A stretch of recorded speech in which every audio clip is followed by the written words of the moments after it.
That's what I'll do. Okay, super. Okay, great. Thanks, Evie. Yeah, it's helpful to know just why you're here and a quick word about what you're trying to do. Those are good goals.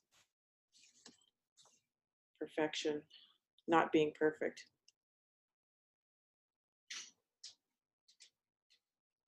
Anyone next? Karen, where are you at? Sure. Outdoors? I'm in my backyard. Nice. So happy. This is like it's so humid today though, which is so weird because we just had a big rain here. So I'm in Hamilton, just on the other side of Toronto, Dundas, but Hamilton. And so Lana and I have met through Lisbeth, and so I've been really obviously loving to hear other voices and be introduced people and their expertise through this group, which is awesome. And you know, I would echo a little bit of what CV said. You know, my most recent like dose of writing was academic based, and so you know, I think I have a pretty good voice when I'm not doing that, but I have not, like, it's all here, and I just need to get it out of here and get it onto paper right now. And I'm a little bit, you know, just, I think I'm a little hesitant to begin again. Yeah, just, you know, I'm always to learn from people who have that awesome muscle. So thanks.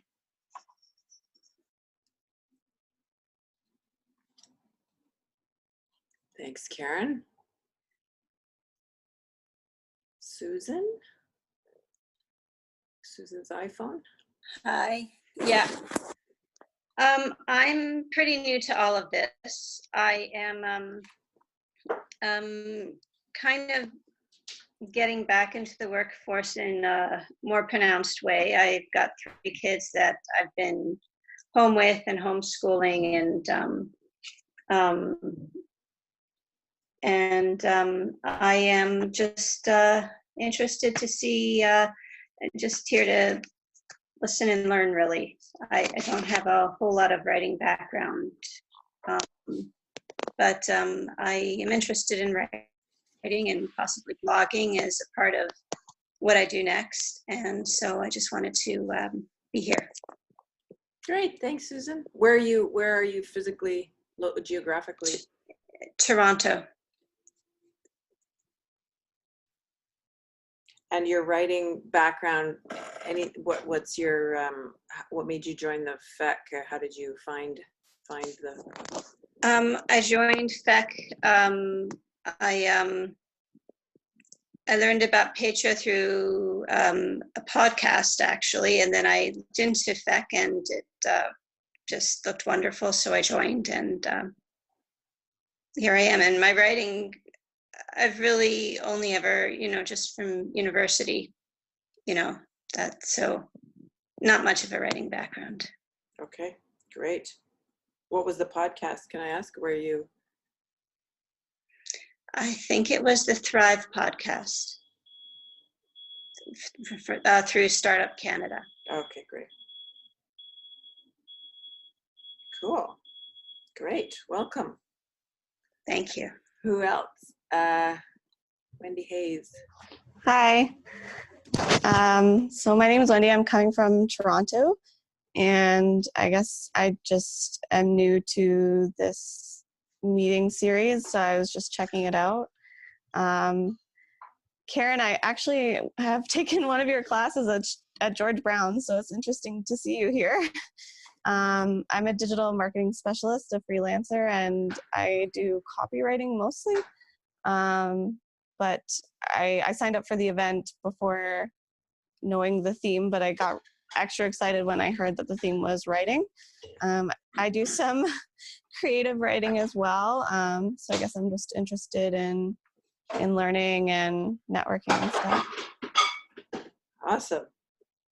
Okay, great. So I sometimes when I teach, I stole a line from a friend of mine who teaches high school, I think science, like grade 12 high school, which I can't even imagine what that's like. But she gets into her class and she starts off and she says, okay, people, I can't teach you anything. I'm not here to teach you anything. And I was like, oh, that's bold and kind of scary, but at the same time, freeing for both me and I think my audience, whether that's peers or students or like a group like this, because I'm in the same boat. So that's the good news, that we're all in this together, and there's no shortcut. The bad news, I don't know if that's a bad news, but it's, you know, in the feminist mindset of thinking of slow growth. Zadie Smith has a saying that she says it takes about 10 years to get good as a writer, but, you know, give or take. Writers write.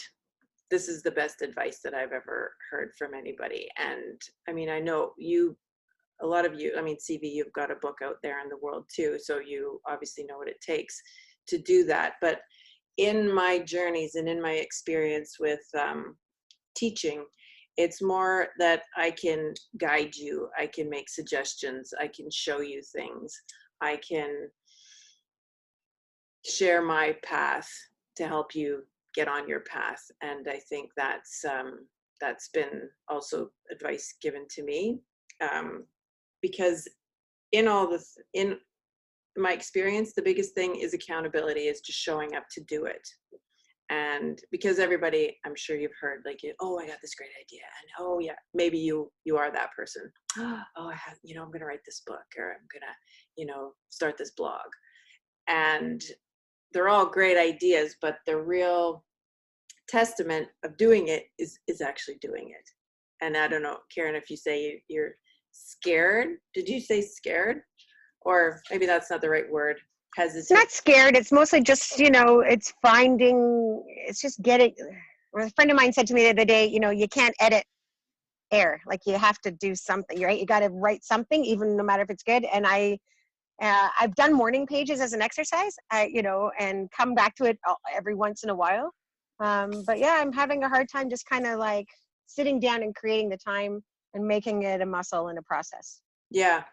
So on that note, let's just start. Let's just hit it and see what it feels like to actually write. And this is one of my go-to exercises. I have stacks of books here that I will reveal to you later as the show and tell.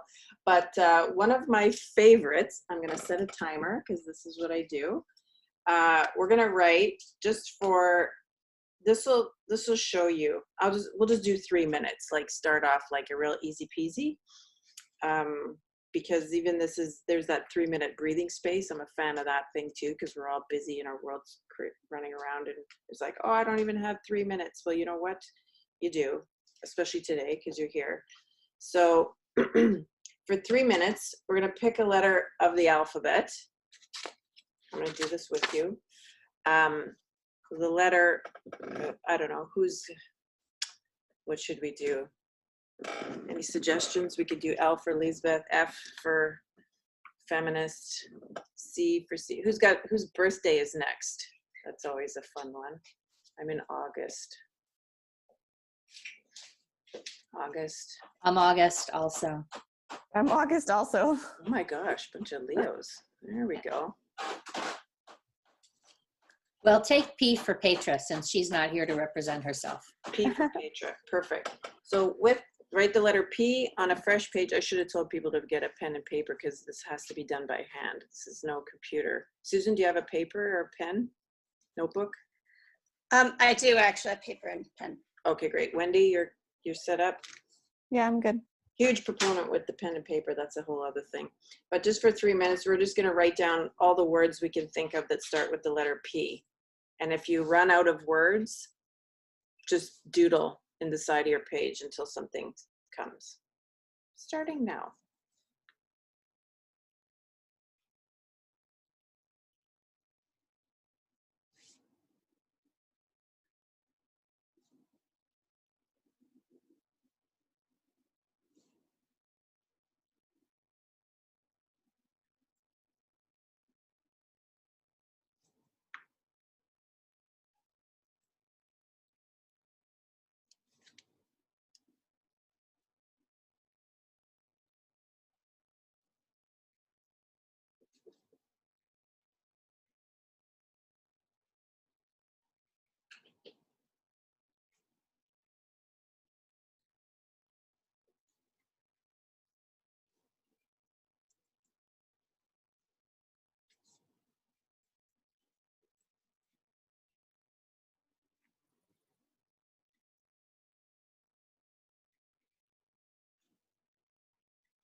Okay. Let's finish up that last word. That was 3 minutes, just so you know. Okay. Anybody want to share? You just want to read the first few. This is it's interesting just to see every time I've done this what comes out and how many. Sure, I'll go, and you won't be surprised by the first one. Patriarchy, pest, pestilence, pragmatic, persuasive, ponderous, pandemic, particular, presidential, precedent, public-private persona, palpable, praxis, penitent, pocket, palpable, persistent, process, pander, problematic, Presbyterian, price, proposal. That's just that side. I was thinking mostly of adjectives, I think. No judgment. There's No judgment. Right? It's just Right, versus nouns, right? I just tended to go for descriptive words. yeah. There's Those no are awesome. Yeah. Next, Portmanteau is my best one, though. which That was my last portmanteau. Portmanteau. I didn't even have any of the ones. I didn't even have pandemic on here. Like, Neither did I. Okay. yeah, it shocks me. It's it's pleasantly surprising to see how different everybody's lists are. And we'll prove this just by going around. Prove there's another one we didn't have. Want to share next? My words are a bit Okay. simpler. Similar, Oh, Wendy? sorry. No, simpler. Oh, me too. I'll read a few. I got plant, patience, persevere, passion, parrot, parent, pact, place, person, pit, pat, pattern, patent. I think I kind of, the last word bled into the next one, more or less. There's a bit of a pattern here. Yeah. Karen, what do you got? Peter, more like Peter out, not a person's name. Profile, professional, people, politics, power, poll, pile, proliferate, pick, pain, point, pen, paper, pen, purpose, piano, because my sons are playing piano. Pose, posture, pretend, pull, push, pencil, paint, punch, pry, position, primp, pot, paunch, poppy, which was my poppy's name. Pig, pinafore, panda, potluck, prone, peonies, pony, post, pin, pinch, pepper, paprika, painful. Susan? I have porcupine, paper, pen, pencil, procrastinate, poncho, punch, pie, people, pansy, Persephone, psychology, psychological, pensive, perpetuity, person, pal, pale, painting, pen, pantser, panda, polar bear, pot, poultice, paraphernalia, peacock. Amazing. Yeah. All right. And so these are, I'll just read a few too. Petra, poppy, petal, poop, Piccadilly, plan, plant, plop, polyp, predicament, play, plethora, pig, prank, poke, pence, penny, poor, pants, pick, pester, prick. So that just goes to show you that you have a unique voice by default, because we have, like, there's so many words, then you hear the other one, you're like, I didn't think of that, of course, right? So that's twofold with that. It's just I find this as a nice exercise just to drop out of normal time, like you can, and get out of your head, like you guys are saying, it's the simplest thing to do. It's almost like, it's like that 3-minute breathing space. And plus you could take longer, right? Any just physical sensations happen to anybody during that? Did you feel? Well, the more I thought about it, the slower I went. Mm. Like if I thought, what's next? I would just versus just letting it flow. I had a little feeling of performance anxiety, right? So whether it was quantity or quality, I thought about it and then I tried not to, and then it just that was it. Just let whatever word hit come. Yeah, so very normal. Performance, this inner critic. This Yeah. inner critic is there. They're with us all the time. And there's exercises you can do to get rid of it and try to, but you know, if you can just move it away or name, there's more things about that, but and exercises. I mean, I think if you have an idea that you want to do something, it's kind of like the writer's right. It's just doing it, and it's being okay. It's really being okay with having something that's messy and having something that's ugly. Like Karen said, you can't edit air. So even this, you could even take this list and like, it's nothing. It's a 3-minute, it's just like really almost nothing, but it's just a very small example of showing you that when you take the time, don't judge yourself, to sit and actually do the writing, it can happen and it will form something. And the one thing I'm doing right now is the 90-day novel, and that's a whole other ball of wax on its own, because I love a good system. I love a good list. I love a good structure that will keep me accountable. I'm pretty disciplined as a person anyway, especially when it comes to my writing. But it's taken me a while to get there. And my point with that is subconscious. There's so much going on in your subconscious that you're not even aware of, that when you do things like this and let it flow without judgment. That's one rule of free writing. If you leave with anything out of this session today, it's to maybe use the practice of free writing. Has anybody used free writing before? Like the rules? So I participated in at the last, I think it was the last F event in Toronto, and Sarah Selecki did a quick free writing workshop, and it was fabulous. Like it was I just tapped into something. It was great, and I've forgotten that feeling, frankly. And that's the thing. That is the thing. It's keep the pen going. No matter what, even if you don't know what to write, you can just say, I don't know what to write. Nothing's coming. This is garbage. When you said you were stopping to think. You're muted. So I was like, what should come next after I wrote penitent? And then I thought, how do you spell predestination? And then I was like, I don't even know what that word is. Why would I even write it down? So I kind of got lost in my own thinking about the words.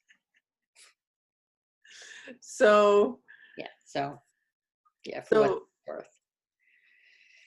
Yeah. So I think when you're starting stuff, like this is, here's my thing. I think we all have to start with someone, because this is not like a course on revision. Like there's so many things out there, but this is, I think if anything, what I'd like you to take away from today is to develop a practice, however small it is. I used to preach about 10 minutes a day. When I was writing my first book, I've worked full time all the way through this stuff. So I never had really, there's never the right time. It's like having kids. There's never the right time. It's never, the candles are lit and the incense is going and whatever for this writerly world. It's just like, if you can match it with your coffee in the morning, set a timer. I find the timer is a really grounding thing. End of the day, the older I get, the more of a morning person I am. So now I do most of my writing in the morning. It wasn't always that way. Sometimes bigger spurts on the weekend. But I found that writing by hand for 10 minutes kept me just in it enough that it's there, because your subconscious has this really special way of pushing you forward. And the 90-day novel is all about that. It's my first time using that. I've heard other people use it, and I have to say it's going very well, because the first 40 days, not 40, I can't remember how many, but it's just writing. You're not even doing, it's just like kind of journaling, but not really. And we will do an exercise from that as well, because I think it'll help with what you're saying. But before we get to that, so free writing, keep the pen moving, no judgment, no crossing out. Those are the 3 rules. So I think we'll do just another one because I want to prove this. It'll be a touch longer. We'll do it 5 minutes. And this is a deep noticing. And I'll fully disclose I get a lot of my stuff from Sarah Selecki, but also now my husband's gone, so I can show you the stack of books here. This is all my, like that's a handful of my books.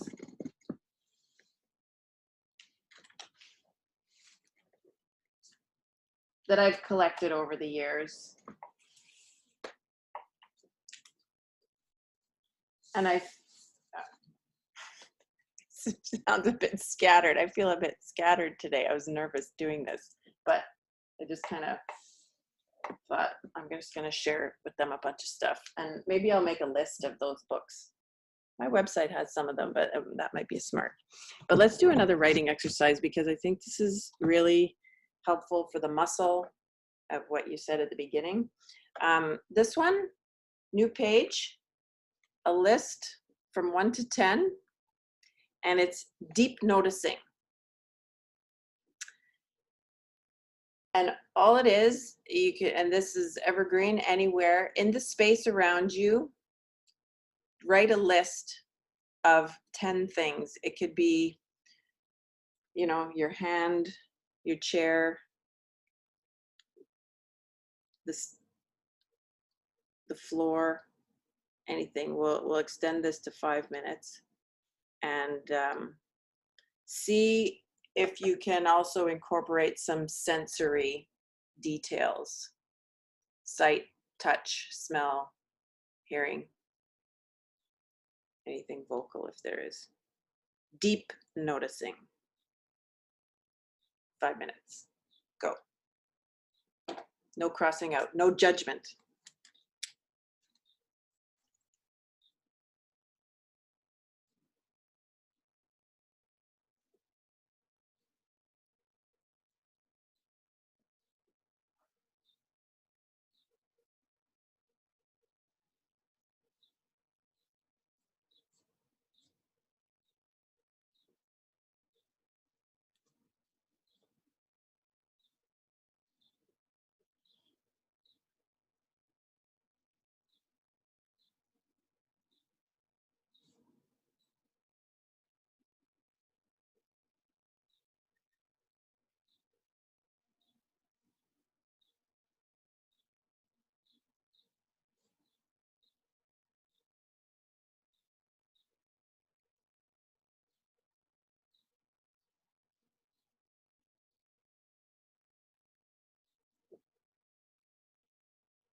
Get about another minute or so. Keep going. Take your time. Think sensory, sound, taste.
And just wrap up that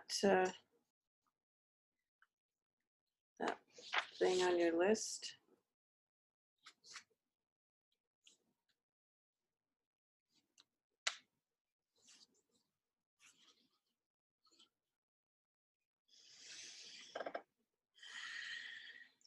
Take a nice deep breath. Any thoughts, or we don't have to share. If you want to share, we can, maybe one or two things, but I'm more interested in what happened to you. How did you feel about this? What's happening in your head? Is that judgment at all being shifted? I like So how it I sounds. mentioned that I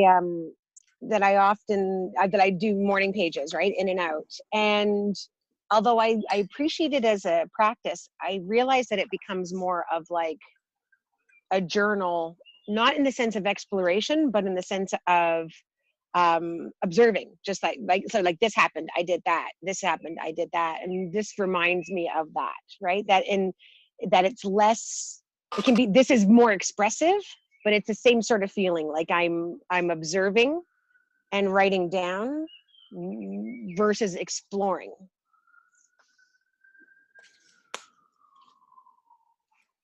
You're exploring in the morning pages more? No, I don't explore in the morning pages. I get less exploratory there, right? But this was definitely more of that, but it was also the similar feeling. Karen, what do you mean when you say exploratory? Like, what would an exploratory paragraph be versus like a descriptive one? I mean, I So know what a descriptive one would be like. Or no, I get it. Sure. For me, I guess exploratory is more, diving into the tangents, right? Rather than just like, I did this yesterday and then this thing happened. That's more of the observation, right? Like I'm just journaling, like it's more like a calendar input, right?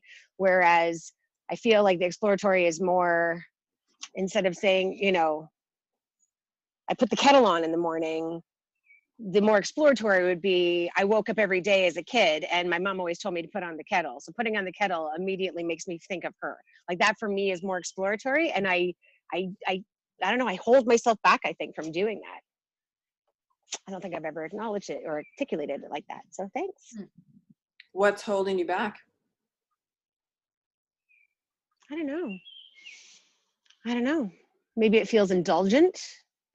Maybe I already know it's all in here. So why should I take the time to write it down? I think that's probably as close as I can get to articulating that. Thanks. Well, I'll tell you why that question came to mind for me, Karen, and that's because I've done morning pages in my lifetime, but not in a long time.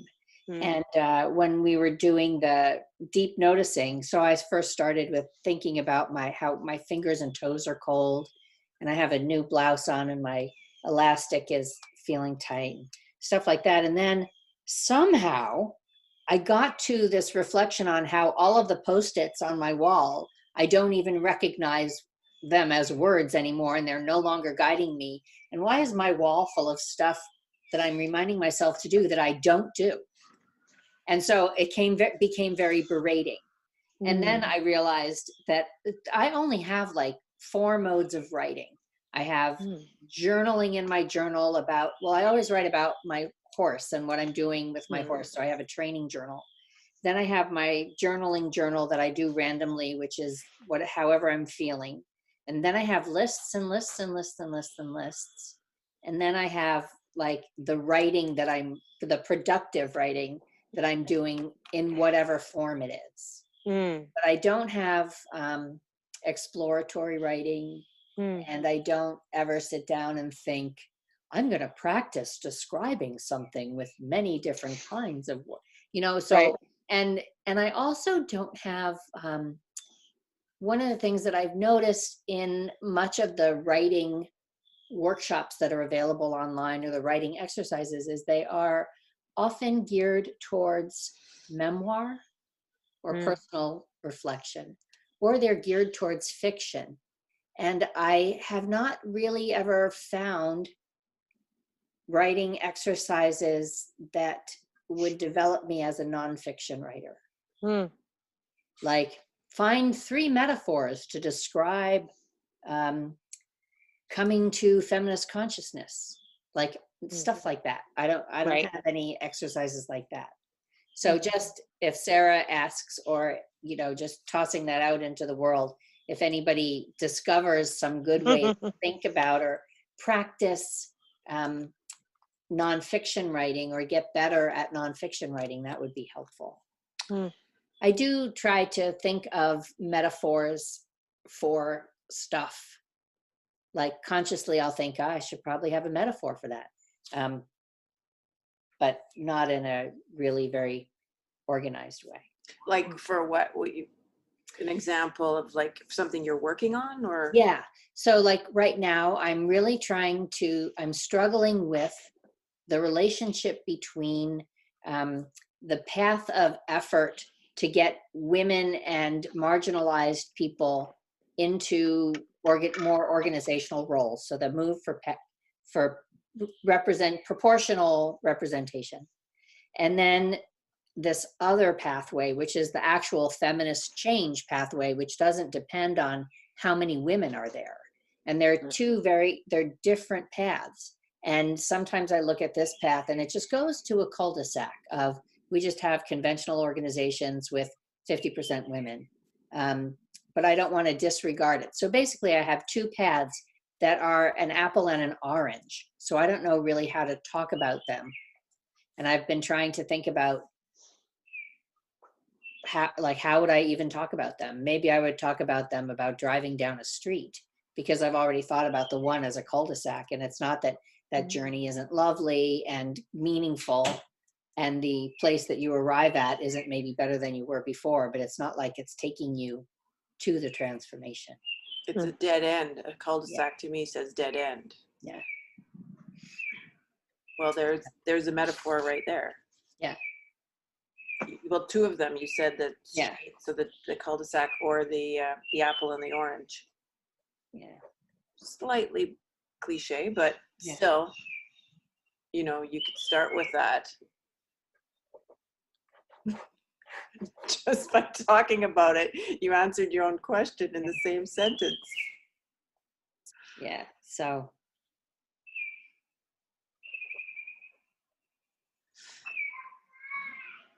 Susan or Wendy, any thoughts on the deep noticing?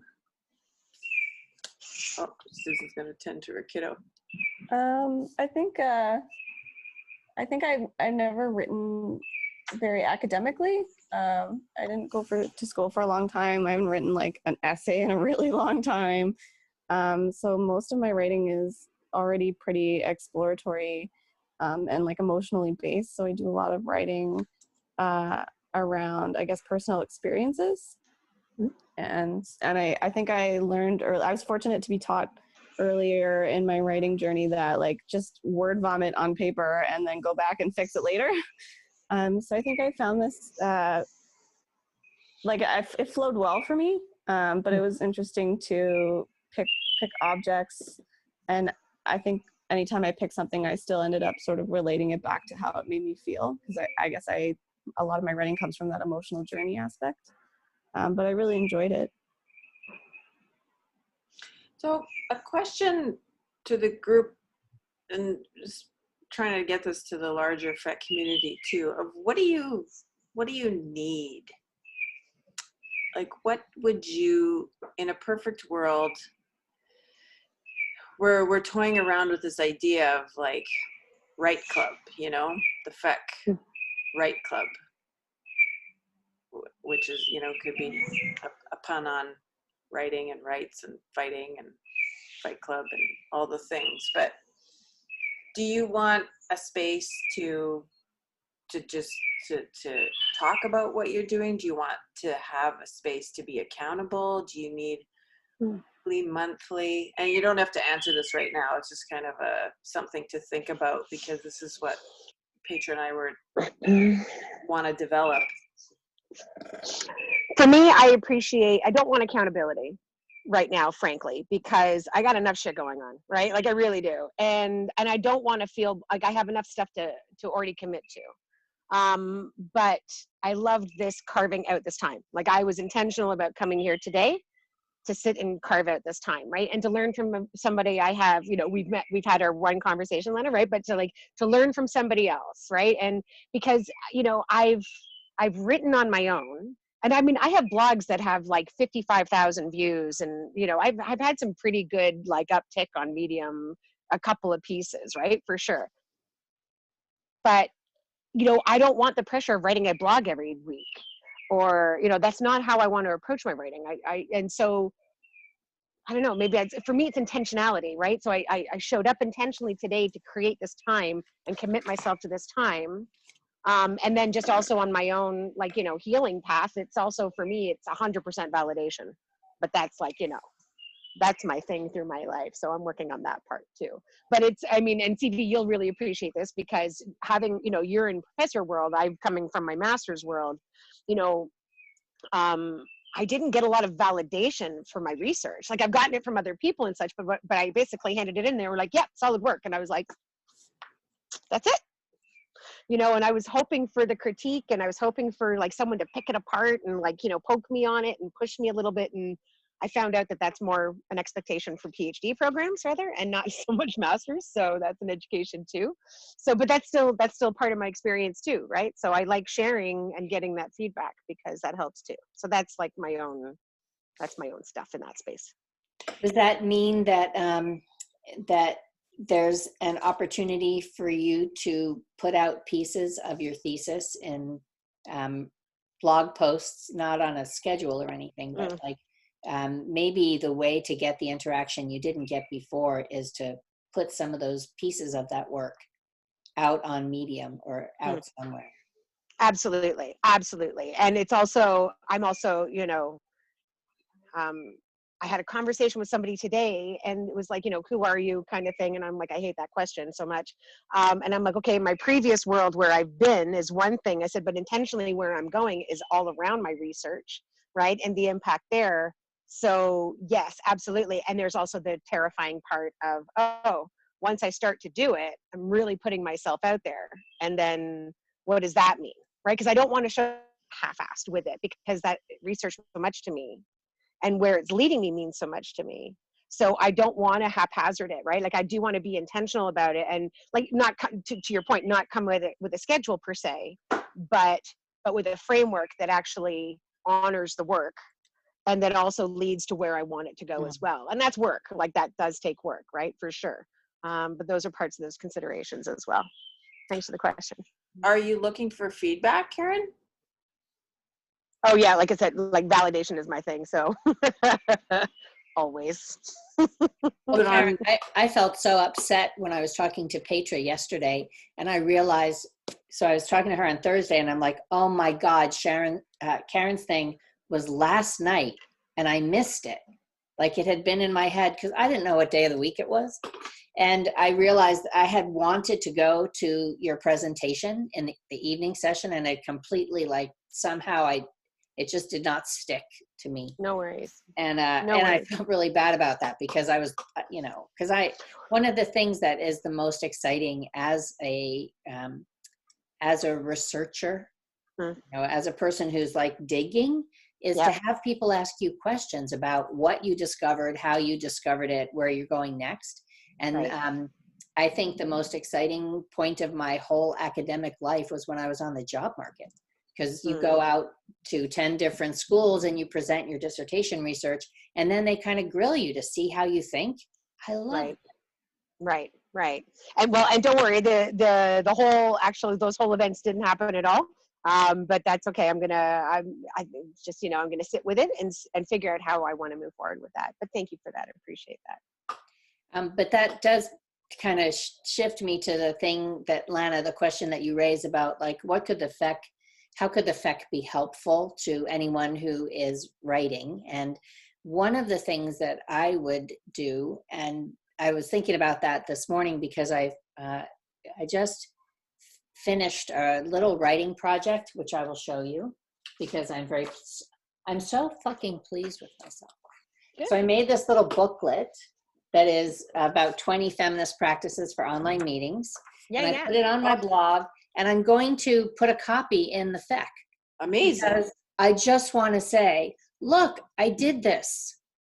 And then I'm going to take each one and have my daughter put each tip on a Instagram thing and, try to use, I need to get more of my work out. And I think that the FEC is wonderful for saying, I've just written this. Would you please come to my blog and then tweet it out? Yes. And I think we could do more of that for each other. Sometimes I feel like, I haven't said this to Petra, it's not bad feedback, but I'm just mentioning that I haven't said it to her, which is that sometimes I feel like there are lots of one-off articles that she'll post, and then we don't have a conversation about them. And so it's hard to feel like that doesn't go anywhere. But I think it would be really useful to say, I've posted this. I'd love it if you'd go to my blog and retweet it, or I'd love it if you just look over one page and tell me what it felt like to you to read it. And like a learning partner circle, right? Yeah, like a learning partner circle, so you can compare, you can amplify and also get that feedback. I think is great. And really lightweight things like read a page of it. Yeah. And tell me if you heard my authentic voice. Or whatever. Oh, that is a great, like it could be like a swap even, because I mean, let's face it, we don't have time to read each other's dissertations, but. What? Do you know though, Lana, often I will find dissertations online and I'll read them, and then I'll like send the person a note saying, I was reading your dissertation and I had a question about how you blah, blah, blah. And then they'll be like, what? You were reading my dissertation? And everyone loves happened that. to me like 4 times. You will go and read, like, what kind of length are you talking about? Word count? Well, see, dissertations have tables of contents. So you can go straight to their definition of feminist consciousness raising. And you'll read that. That kind of thing. And then I'll read that and I'll be like, okay. To strangers, you'll do this. Because there's nothing more wonderful than having somebody reach out and say, I read what you wrote on that topic you cared about. We're back to validation. Right. Yeah, Validation, it's also kind of closing the loop. It's continuing the conversation. It's building engagement. And I think that's like the reason I come to the Friday things as many times as I can. And Wendy, I feel bad because I'm like yammering on and on, but is because it's only through showing up that we develop the community. But there have to be other ways to show up that aren't an hour on a Friday. Yeah. There need to be asynchronous ways to show up. Absolutely. So like remembering to go to the FEC and comment on somebody's thing, or if somebody says, look, I published this, just look at one page and give me a sentence on what you thought. Yeah. I think that would be great. It would be something attainable, and it's like, leave a page, give a page, a page for a page or something like that.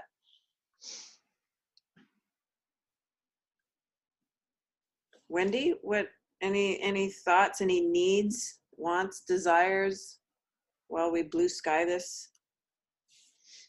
I'm not sure. I'm not aiming to write like any particular thing, and I don't publish a lot of my own stuff. I kind of piecemeal write.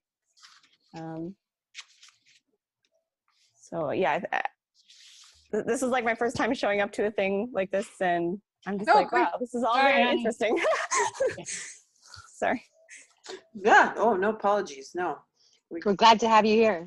Yeah, Thanks. absolutely. CV, you are it takes a very special person to just go out in the world and comment on people's dissertations. I find that fascinating. But, you know, I love that. Yeah. I love that. That's just being curious too, though, right? Like that's being curious and doing your own, because yeah, I know the rabbit holes. I'm in my rabbit hole right now. rabbit holes, right? But the thing about the rabbit holes is I get such payback from rabbit holing. Mm. It's not only fun in the moment, but I discover shit that it's like. I want to share that when somebody had written, it was one of those Twitter things, right? Twitter threads. And it was like, tell us something about your industry that people don't know, right? That they'd be surprised about. And somebody had written from an academic perspective that they were like, all those papers that are sitting in JSTOR and everything else, just write to the author. They'll send you a copy.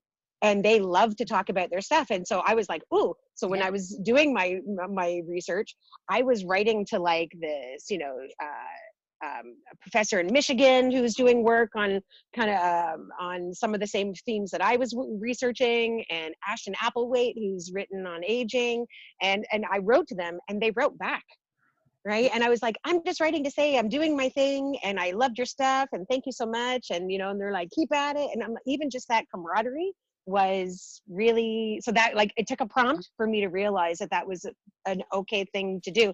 And it's true people will, if you they've put it out there and you find it and you write to them, they want to hear from you and they will write back. Yep. So what about influence?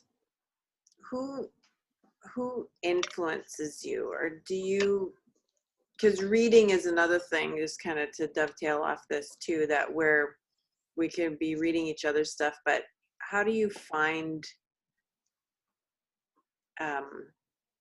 or what are you reading right now? What's, and how is that influencing your work, if at all? And is that important? Could that be part of this thing and influence? Well, never ask. Never ask I'll tell you what I'm reading. I'm reading this great book called Data Feminism. Nice. It's very nerdy. It's nerdy, but I'm reading it and I'm really liking it. And it's just about data because it's nerdy. But yeah, I read all the time. And I'm actually right now trying to make a shift in my own behavior because I don't ever give myself a chance to sit down and read a book. And I'm trying to shift from in the evening to just spending an hour watching TV with my husband, right? Because he loves that. It's so meaningful to him to sit there and watch Billions for an hour. I don't understand. And then I'll be like, and now you can watch something really gory and dumb, and I'll go upstairs and read about data feminism or whatever it is I am trying. But I'm trying to do more reading because I buy a lot of books and I have them for a purpose, like for chapter 4. And I don't always read the whole thing.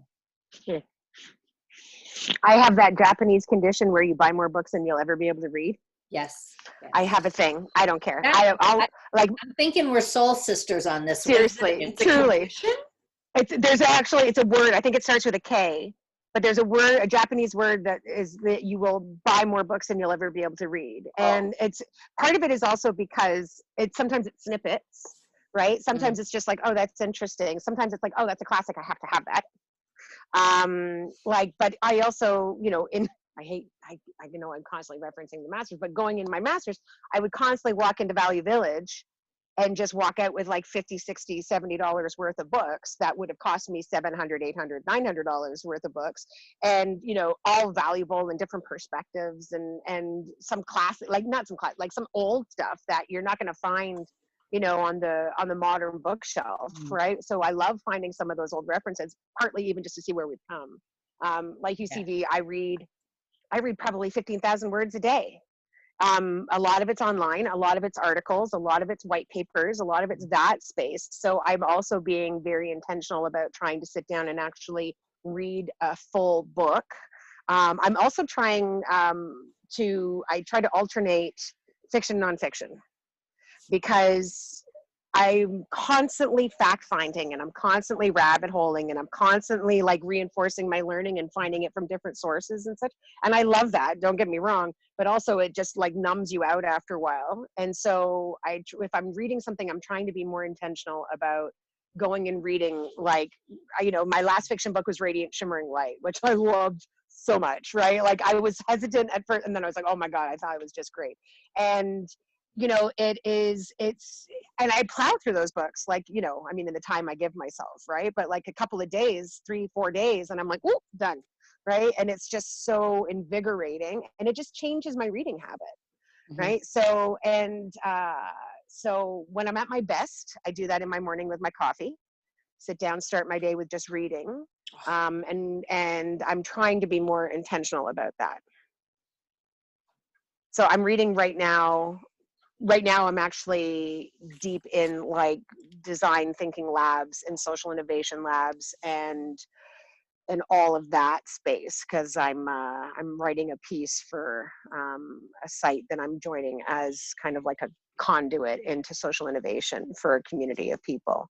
So I'm doing my research, reading too much before I just write what I know, right? So I'm having a habit of doing that right now. But it's also just, amazing exploration and finding more like-minded voices. So that's kind of the invigorating part. And on that note too, thanks for sending out that thing yesterday, Karen, about that, the book. Oh yeah, the collection of leftist book publishers. Yeah, isn't that great? Well, Haymarket Books is, oh my God, I love their stuff. And they had a talk with Kimberly Crenshaw recently that they co-hosted. So that's, it's kind of my echo chamber, right? But yeah. That's another one. Have you seen that? Oh, Rebecca Solnit. Yeah, she's my personal favorite writer, except that, like, how people say, oh, you should read your favorite writer so you can become more like them. And I read her and I'm like, not happening. I'm never going to be her. Never going to, not even on the path. Not happening. Well, and that's, but that's still reading for influence, right? Because you're like, wow, I could never be Rebecca Solnit, but and George Saunders says a great thing like that. He's just like, oh, once upon a time he was going to be Hemingway. I'm going to just I'm going to write. I'm just going to be like this person. And it's just like, no, because you're your own person, as we just found out from our lists at the beginning of this thing. And it's just like, you have your own voice. And he's just like, the more you develop it, the more you have it. And then you get to the end and you're like, oh, I'm at the top of this mountain, but it's mine. My name's spelt wrong, but I'm here. This is my voice. And this is because you can't be Rebecca Solnit. She's already out there, but you could be Stevie Rockwell, right? And have your own unique, distinct, amazing voice.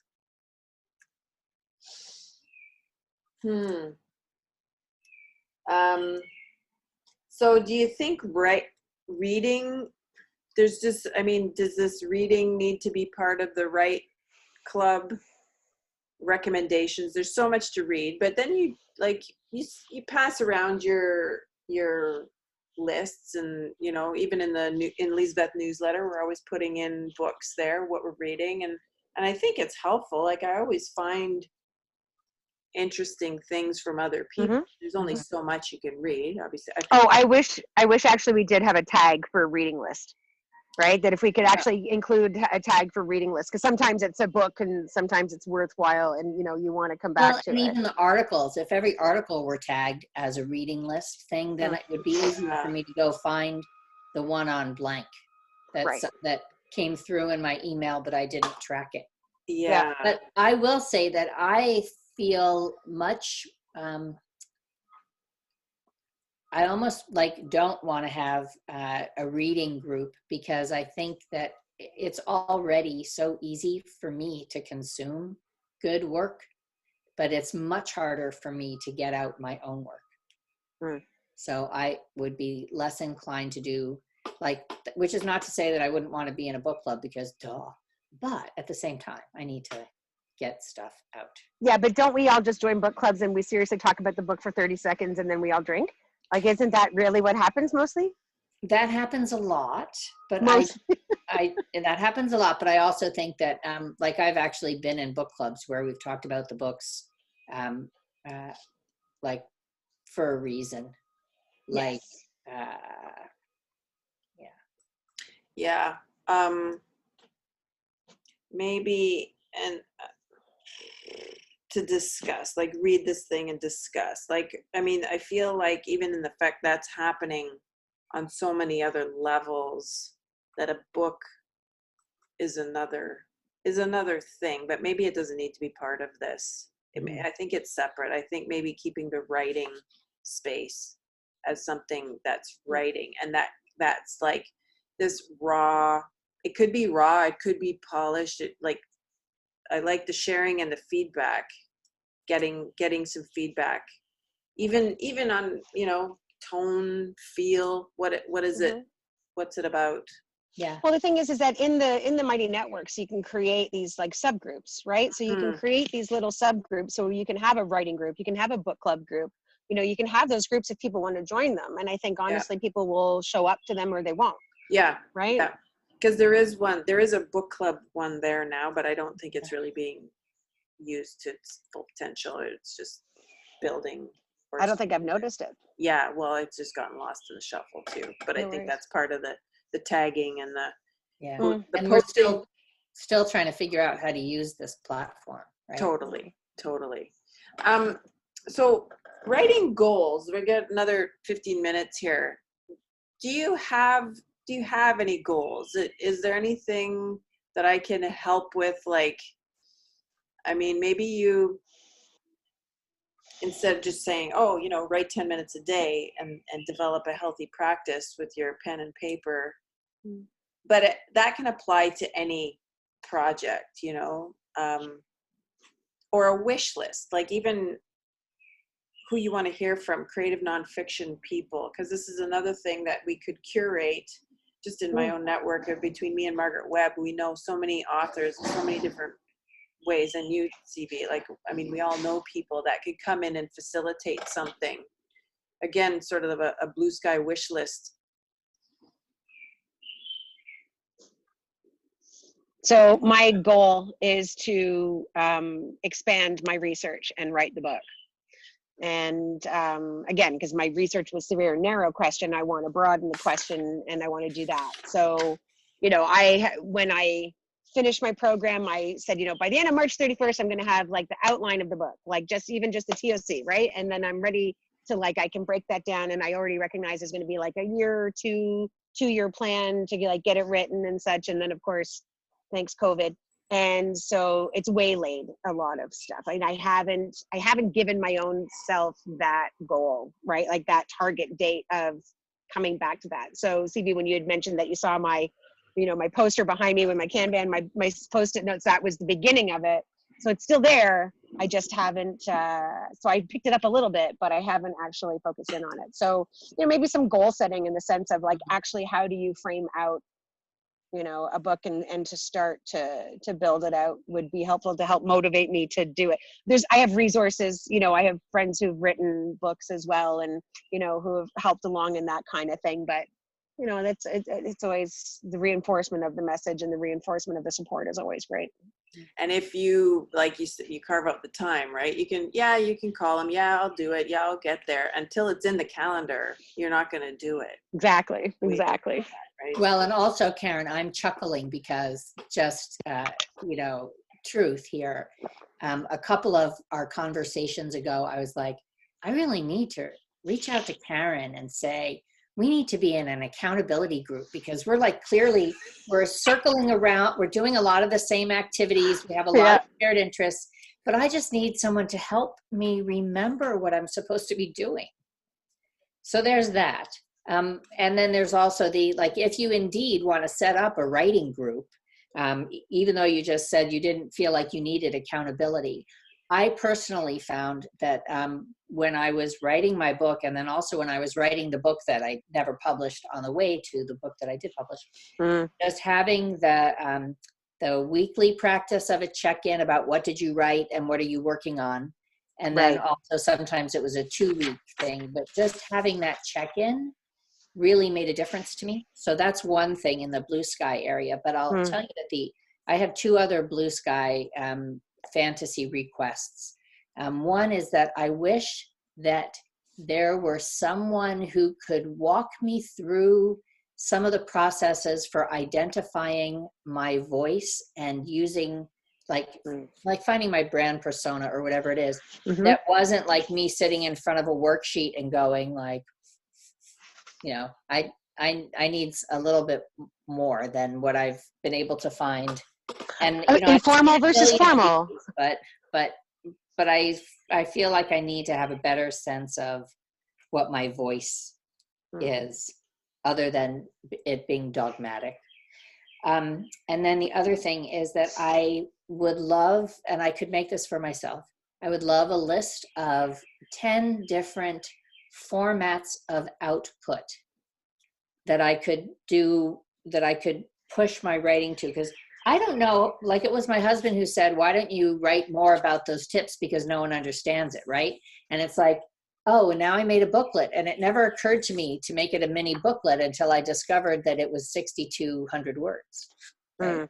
So, but I have this other, I'm kind of working on in my head a primer on feminist economics, but I'm like, what format do I put it out in? Is it a 20-page paper? Is it a booklet? Is it, you know, a booklet with empty spaces for the parts I haven't gotten to yet? Like, I have no idea what it should be. But I need to start getting it out because I have so many things to say, but also, you know, I'm not happy with where the conversation is right now. So I want to be part of it, but I don't know how to, like, I don't know yet what how to put those ideas out there. So those are my 2, and this is not necessarily to say that the FEC can do this for me, but these are just some things I'm thinking about would be lovely to have. And I will say that I also, I did try to find like a coach who could help me with the voice and writing. And I found that, so I didn't find one. I like talked to 3 different people, and they were more like, here's how to split up your time on Twitter and LinkedIn and whatever. It's like, and I need generic, right? Yeah. So generic, and like that's not tools. I don't need tools. I need somebody to help dig into me, so I can get more of me out. Anyway. Wow, that's very interesting. Where did you look? Well, I did. I looked at, there's this group called She Writes in the US, which is a bunch of lots of memoirists and novelists, but also some nonfiction people. And they have a couple of different people who work there. And then there was one woman who who had a business. She doesn't do it very much anymore, but called Girl with Pen. And she actually presents herself as a writing coach for people, but she was more helpful with like a to-do list than a personal investigation. And then there was another guy that I talked to who was a friend of a friend who kind of helps, he famously helped Simon Sinek come up with the phrase "start with why." Simon Sinek didn't come up with that on his own. But anyway, and, you know, but he's $5,000 for a day, which is not, you know. Little outside the budget. Yeah, but I haven't looked recently, like to find like a writing coach or something.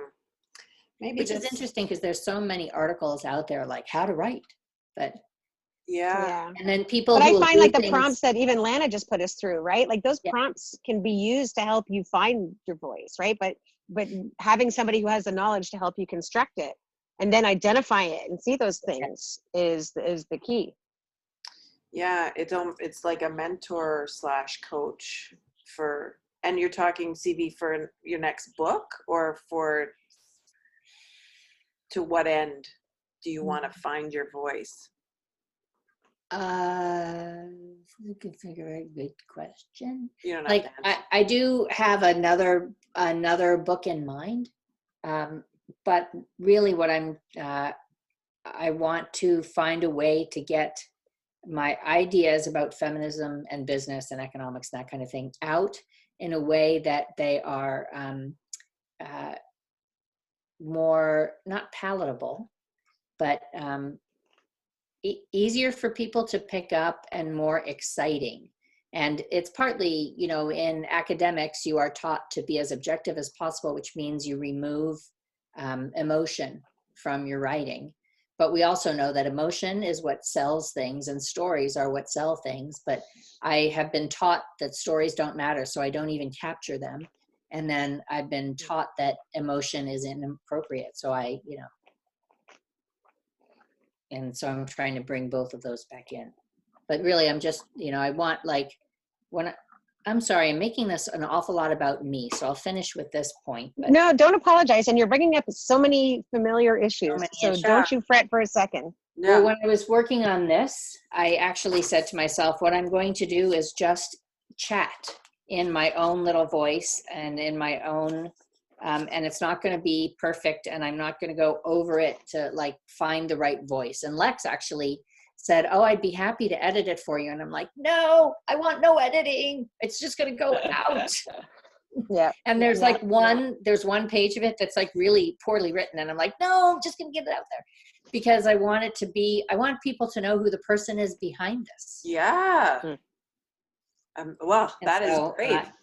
And I feel like in my book, I did that in a few places. Like I was like in my intro, I was very clear about who I was, with the hope that if I did that in the introduction, the fact that it was much more objective and anodyne throughout the rest would be less of a problem for people.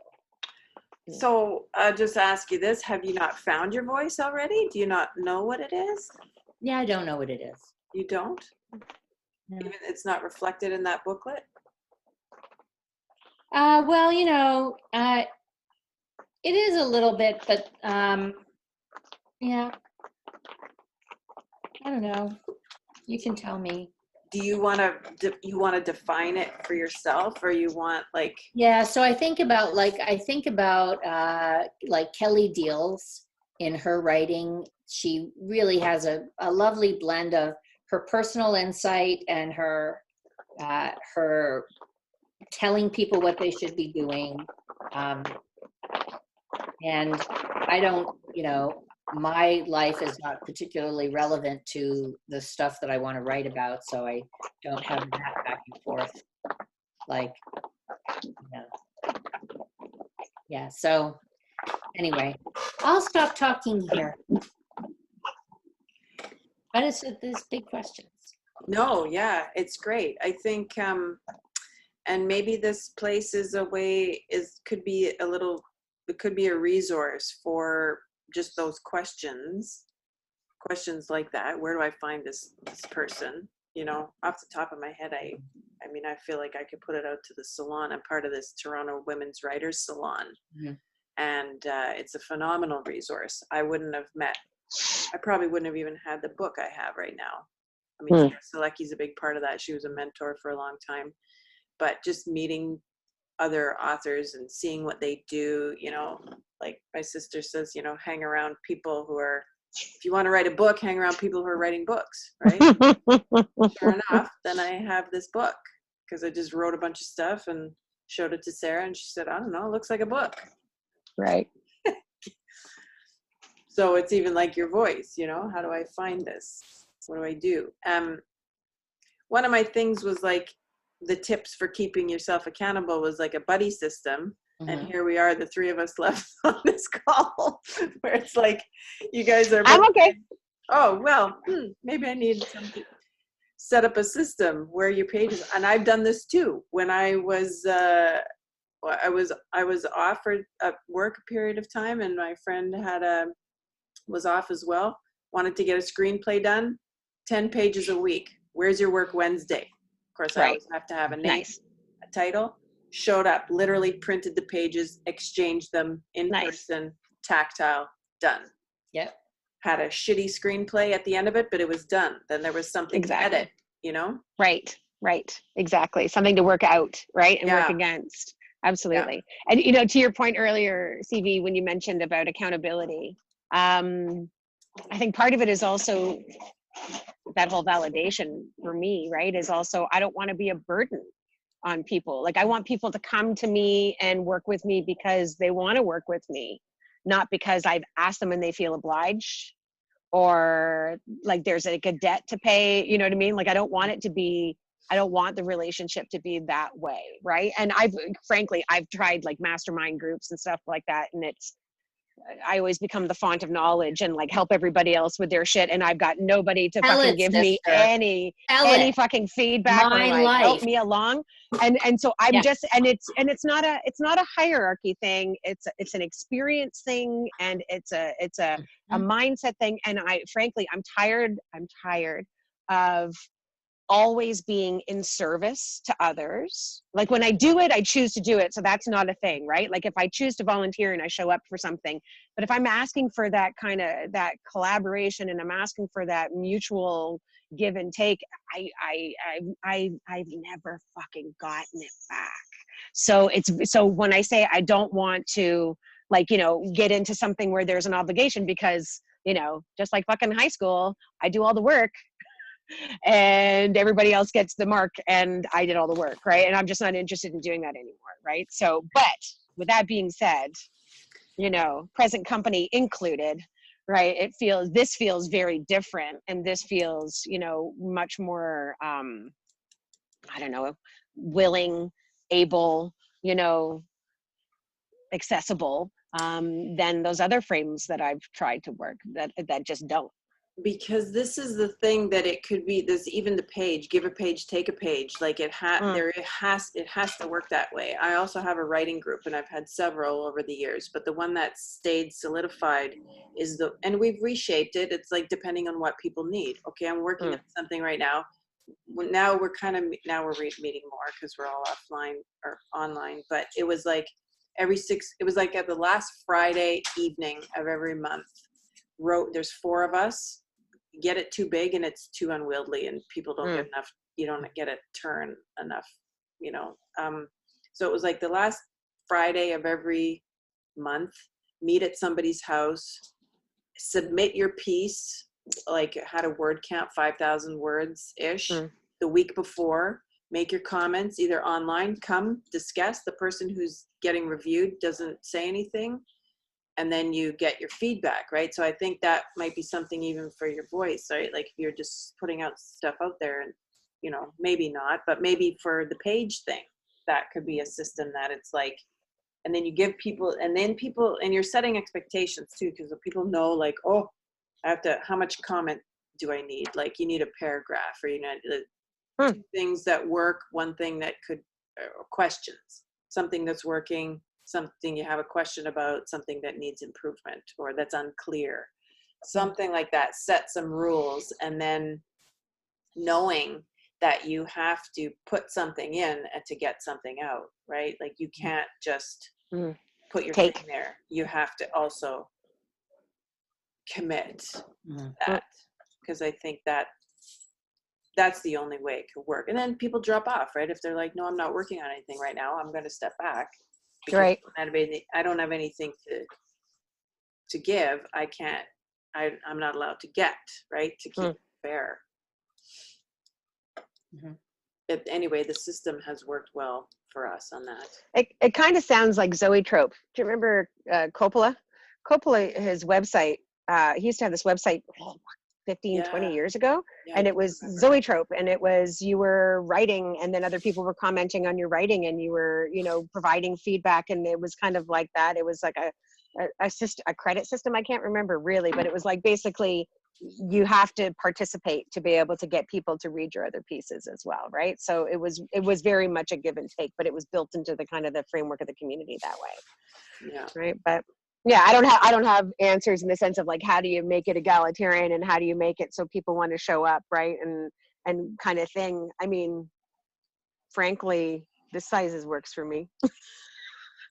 Honestly, Right. I mean, we can leave this call and you two work it out on your own, put it in the calendar. Like, I'm sending you 3 pages next Friday, and, you know, I'll expect some feedback the next week, and just flip flop it like that. It's just a loose. I'm up for that, CV. I'm up for that. right. Although I'm like, oh my God, I don't know. I know exactly. What did I just say yes to? Look. So what I've recognized in my life is every time I have like, I don't want to do that. I don't like that. I recognize that there's usually something there for me, and that. So what I've been doing very intentionally the last few years is every time I have that reaction, I go, oh, and I see that, and then I step into it. And like the most recent was like Glennon Doyle. I was like, oh, I don't want to read Glennon Doyle. So my girlfriend and I have a short Oh form wait, for. you know, I just read Glennon Doyle and had a mini book club with Alana Nugent of Bebo Mia and Kelly Deals, and we read with the intent of how does Glennon Doyle say things and make them so palatable when they are in fact pretty feminist. That was our question. And it's a great question. It's a great question.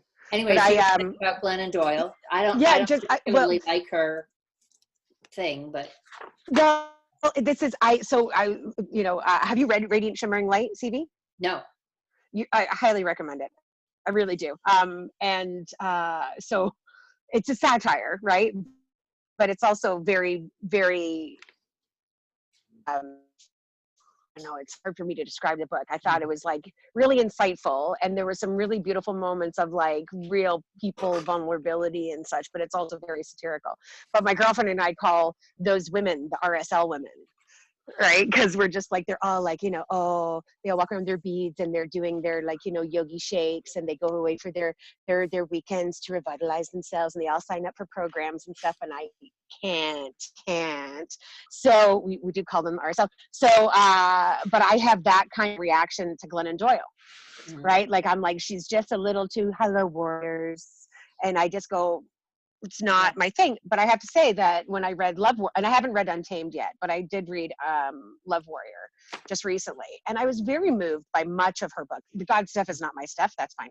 But I found like I was super, super moved by her vulnerability and speaking truth to a lot of experience that women have on a very banal level, right? Like it was very raw, and it was just so beautifully articulated. And those are the moments that made me really love her. And I've heard that Untamed is not quite the same, but how the hell do you ever, you can't write the same album, you can't produce the same album twice, right? Like, so, but I am recognizing, like, I don't know, anyways, that's just the last thing I read, really. Okay, well, I've got Radiant Shimmering Light on my, my to buy book, so that's good.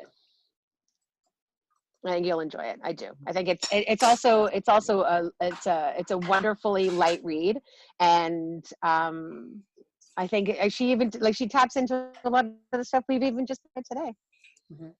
Yeah. Well, and so Lana, I hear you nudging us to like make a plan, and Karen, like let's make a plan. Let's make a really light and easy plan. Okay, let's make it. Yeah. How about we just pick a time? Like I actually have to go, but like pick a time, or I'll send you a couple of times next week, and we could just find an hour to talk about what our writing things, what kinds of things we'd like to write, and then we can figure out how we'll swap back and forth to do that. And like you, I'm a big so tired of having to tell everyone how to do things because no one knows less than me. No one knows more than me. So I'm glad that you've had that experience too, because then it'll be easier for us. I'll share my my writing club recipe. Guidelines? You have a recipe? Well, I love that. Thank you. It's just the blah that I've given out over the years, and it's evolved. And there's stuff you can take what you need and chuck the rest. And one little homework. Your homework for this afternoon take All right. it from this. It's another one of Oh, the, Writing Down the Bones, yeah. do you know it? I believe I have it, but I don't like, it's one of those books that is so recommended, but I didn't ever like read.